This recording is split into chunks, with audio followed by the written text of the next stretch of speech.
Hello friends, welcome back to the my new video guys and my YouTube channel. Today friends we are going to talk about guys how can we disable adaptive brightness in our Infinix mobile. Guys, you want to disable your adaptive brightness mode setting. So how can you disable it in your Infinix phone? In this video guys I will show you. So before starting video friends, first of all go and subscribe the channel, click the bell icon, like my video.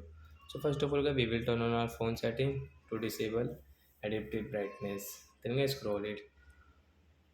Friends, you can see phone display and brightness setting. Friends, click here. Guys, click on your adaptive brightness setting. Friends, tap here. So friends, you can see adaptive brightness mode setting here. Friends, you want to disable, so when you can disable. After disable, guys, your brightness will not increase and decrease automatic. Guys, you can customize. You can increase and decrease yourself, guys, according to yourself. Guys, you can use your brightness setting. So like that, guys, you can disable your adaptive brightness mode setting in your Infinix phone. So that's it, guys. Thanks for watching the video. We will meet on next video guys with new topic. Before going, please go and like the video, subscribe the channel. Bye bye friends.